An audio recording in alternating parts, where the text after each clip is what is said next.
If you've scrolled through the news lately, you've probably seen the headlines. Student loans are changing again. As of July 1st, the whole federal loan system just got a shakeup. The Save Plan, gone. Grad Plus loans, eliminated. New borrowing caps on Parent Plus loans, and two brand new repayment plans, Tiered Standard and Wrap, replacing the patchwork of options millions of borrowers used to rely on. Now, some of this sounds like a relief, and some of it sounds like a trap, and even experts are split on which it is. Here's the thing that nobody is saying out loud. The traditional 4-year path was already a financial coin flip.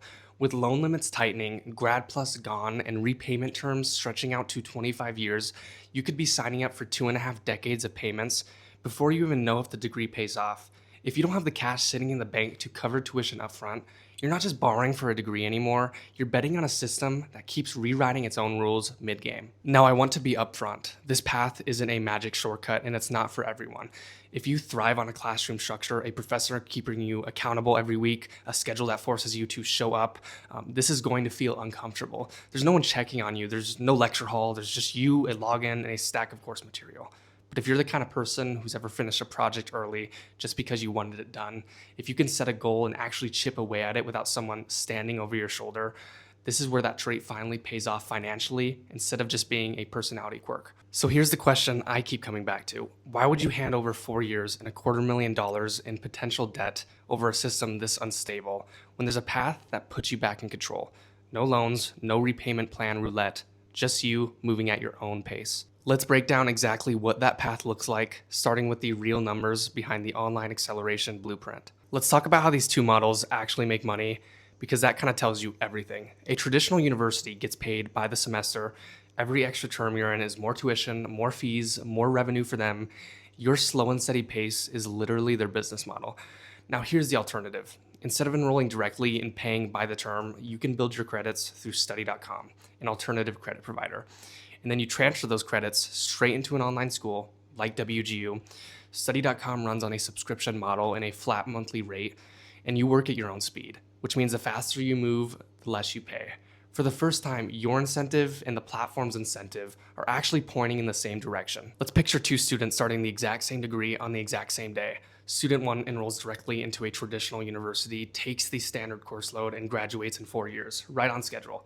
With a loan balance stretching out over the next 2 decades, Student 2 spends a focused stretch, let's say 4 to 6 months, knocking out lower and upper level coursework through study.com at their own pace, sometimes finishing 3 to 4 courses in a single month. Then they transfer that credit block into WGU and finish the rest of the degree on competency-based terms, where progress, not the calendar, decides when they move, where they move. Same diploma, same degree, same title on the wall, completely different bill waiting on them afterwards. So let's look at the actual numbers. Study.com runs 2 subscription tiers. The College Saver plan is $95 a month, and it covers your foundational lower level coursework. Once you move into the upper level classes, that's $235 a month. Compare that to the traditional semester bill, where you're paying thousands of dollars whether you finish your credits in 4 months or 4 years. The subscription model rewards momentum every month. Every month you push through more material, that's more value out of the same flat rate.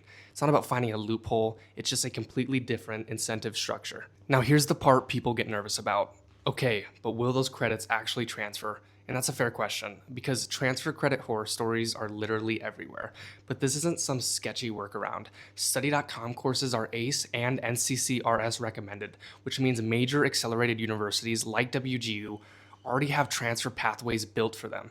You're not hoping a credit committee takes pity on you. You're mapping straight into a system that's designed to accept it. No guesswork, no wasted credits, no starting over. And WGU allows for up to 75% of your degree to come in through transfer credit, like from study.com. So you can build your entire credit base through study.com alone. But that remaining 25% is exactly where the strategy comes together, because it's the piece you complete directly at WGU. So let's put an actual price tag on this. Budget somewhere between $500 and $1,000 for your study.com stretch, depending on how many months it takes you to clear your credits.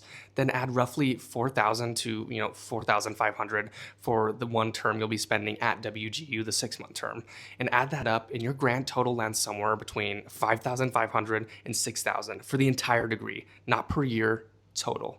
Now, I'm not going to pretend this is easy. This takes real self-discipline. No one's forcing you to log in and grind through those courses every week.